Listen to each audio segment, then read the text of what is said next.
Vamos falar sobre a alegoria da caverna. Alegoria, lá em A República, Platão não chama de mito, ele chama de alegoria. E como que funciona essa alegoria? Ele diz assim, Sócrates dizendo, imagine que há 3 prisioneiros no fundo de uma caverna. Esses prisioneiros estão amarrados pelo pescoço, pelos braços, né? Eles estão amarrados de frente para uma parede. Ó, parede no fundo de uma caverna, é escuro, muito escuro. Atrás desses prisioneiros, subindo, havia uma fogueira. E entre a fogueira e os prisioneiros, passavam pessoas com fantoches. Esses prisioneiros estavam lá desde a mais tenra idade. Então, as pessoas viam o quê? A imagem desses fantoches projetados lá no interior da caverna. Esses prisioneiros cresceram acreditando que o seu mundinho é a caverna. É a caverna. O mundo inteiro. Ó, veja bem, existem muitos mundos além dessa sala na qual eu estou, né? Essa aqui é só uma parte do mundo. O mundo é muito maior que isso. Existe um mundo muito maior.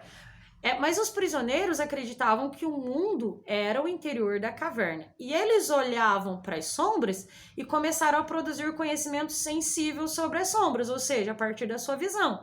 Eles olhavam para as sombras, eles davam nome às sombras, eles faziam competição para ver quem lembrava da sombra que eu vi na semana passada, da sombra que eu vi na semana retrasada. E eles começaram a dar nome. Aquela sombra é a rebimboca da parafuseta, aquela outra sombra é a roseza. E assim por diante. E eles ficaram assim com uma sensação de serem sábios, porque eles tinham um domínio muito grande daquele mundo no interior da caverna. Mas um dia o prisioneiro saiu, foi obrigado a sair. E aí quando ele se virou para a liberdade, veja bem, era de você ficar felizíssimo, viveu a vida inteira na caverna. Aí você vira, liberdade, mas ele não sabia nem que ele estava preso.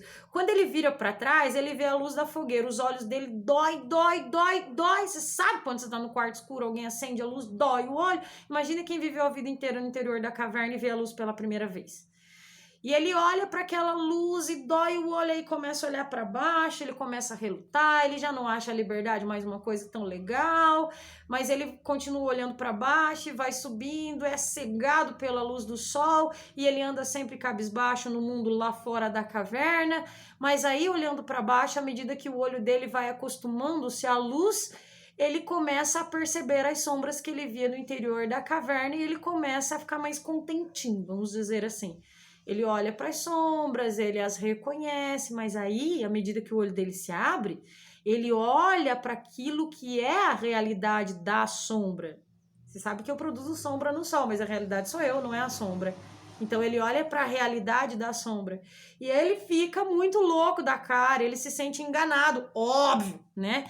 E aí, qual que é a primeira coisa que ele pensa? Eu vou voltar e contar para os meus amigos no interior da caverna que o mundo é muito mais legal do que isso que a gente consegue perceber lá no interior da caverna.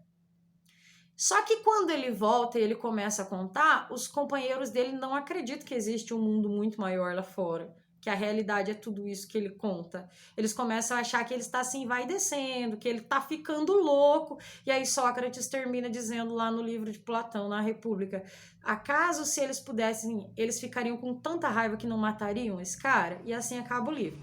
Porque é uma alegoria. Você tem que entender ele correlacionado à teoria das ideias. E uma série de reflexões que nós podemos fazer que depois eu pretendo orientar você. Como assim a teoria das ideias? Dentro da caverna é um mundo sensível. Fora da caverna é a esfera inteligível. Aqueles prisioneiros que estão amarrados simboliza a alma presa ao corpo. A alma, ela está acostumada às coisas inteligíveis, às coisas eternas, às coisas perfeitas, mas a existência para Platão é uma coisa bruta, uma coisa nervosa, uma coisa, uma violência contra a alma que está presa aqui nesse corpo, porque a alma não sente dor, não sente fome, não sente nada disso, e ela está presa dentro desse corpo que sente, que é afetado pelo mundo o tempo todo e obrigado a ver a beleza imperfeita, a justiça imperfeito. Galera, pensa comigo, imagina o que é o belo perfeito para Platão. Se a gente olha nesse mundo e sabe que ele é uma cópia feita pelo demiurgo das ideias perfeitas, bicho, você imagina o que é a beleza. Quanta beleza a gente já viu nesse mundo aqui? Quantas vezes você não parou diante do pôr do sol e ficou encantado com a beleza que havia lá?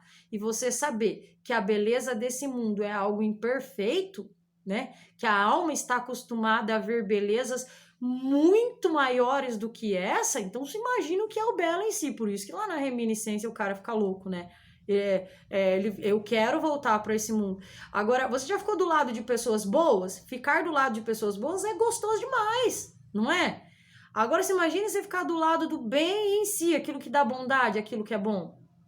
Nossa, é maravilhoso, né? Então é uma violência contra a alma estar preso no corpo. O prisioneiro no interior da caverna é a alma, que é lá da esfera inteligível, presa nesse corpo, sendo obrigada a olhar as sombras, ou seja, as coisas imperfeitas desse mundo. O prisioneiro que consegue sair é o filósofo. E essa saída, né, é aquele que desenvolveu a parte racional do corpo, da alma, né? Essa saída, ela não é fácil, você percebeu? Quando você vai desenvolver a sua parte racional, também não é fácil. Você pega um livro lá, começa a ler, você fala, professora do céu, que é isso? Que livro difícil da bexiga, né? E aí você quer desistir, você não quer, mas à medida que você insiste, as coisas começam a fazer sentido e de repente quando você termina a leitura, sua cabeça faz, você fala, nossa. E aí você volta a falar para as pessoas que o conhecimento é legal, você é chamado de nerd, de chato, né? Agora você ficou chato. Eu não quero mais falar com você. Enfim, é o mesmo sentido. A busca pelo conhecimento, ela não é algo fácil, mas ela é necessária porque ela liberta você das cavernas. Ela liberta você do conhecimento simplório do mundo. Lá dentro é doxa, ou seja, senso comum. Lá fora é episteme, é o conhecimento verdadeiro, com base nas ideias, né? Não com base na fluidez desse mundo. Você pode usar essa alegoria para pensar muito, muito, muito as coisas em redação, né? O preconceito, por exemplo, é algo que pode ser muito pensado à luz da teoria das ideias, à luz da alegoria da caverna. E como que pode ser pensado? Ora, aquele que é preconceituoso é porque ele foi criado dentro de uma determinada cultura. É porque ele desenvolveu determinados hábitos. E tendo tido determinadas culturas, desenvolvido hábitos, ele acha que aquilo é uma verdade absoluta, que aquela cultura na qual ele está inserido é uma verdade absoluta. Quando ele se depara com novos hábitos, com novas culturas que fazem parte do mundo e que aí devem ser questionadas se válidas ou não, mas fazem parte desse mundo, ele se fecha no interior da caverna e se ele puder matar o desconhecido, ele mata, ele fica nervoso, ele fica irritado. Nós somos assim. Às vezes a mídia faz isso com a gente, não faz? Ela joga pra gente, por exemplo, nos padrões de beleza. Você liga lá a televisão, você liga a internet, você entra aí e você vê um padrão de beleza sendo projetado no fundo das nossas cavernas. E esse padrão, ele mexe com a gente. Tem gente que coloca a sua vida, a sua saúde em risco em prol desses padrões de beleza. E por que eu digo para você que é uma sombra no interior da caverna? Porque a natureza, ela não é assim. A natureza, ela não tem padrão. Não tem padrão. Olha aí para o seu polegar, olha na sua digital. Você sabe quantos milhões de estrelas existem no universo? Quantos sóis já desapareceram? Você sabe quanto tempo faz que existe o universo? Faz tempo pra caramba, coleguinha. Mas você sabia que uma digital igual a sua nunca existiu e nunca vai voltar a existir? E sabe o que isso significa? Que a natureza não tem padrão, que tudo na natureza é único, é particular, né? E quando você olha para você, existe padrão de beleza? Existe um padrão para o seu corpo? Você precisa mesmo ficar se enchendo de coisa, Por que não cuidar daquilo que é seu, daquilo que é particular seu, que nunca mais voltar a se repetir na natureza? Desculpa, né? Por que é feio isso que a sociedade diz que é feio? Por quê? Busque a parte inteligível do mundo. Começa a se perguntar por quê? Por que a sociedade incrimina isso? Por que a sociedade diz que isso é feio? Porque aquilo que é bom no todo social, será que de fato é bom? E até onde é bom? Busque o mundo inteligível pela sua alma, ou seja, pela sua razão. Busque a esfera inteligível dentro de você e comece a se libertar dessas cavernas que estão pondo para você. Comece a ver que a realidade ela é muito mais bonita do que sombras. Talvez você olhe para o seu cabelo e odeie o seu cabelo, mas ele é único. Cuide das particularidades do seu cabelo como ela é.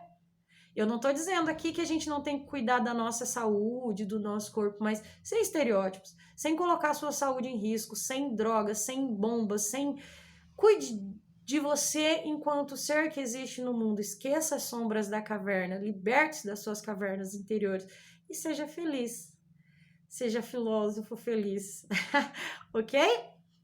Beijos filosóficos, fique bem.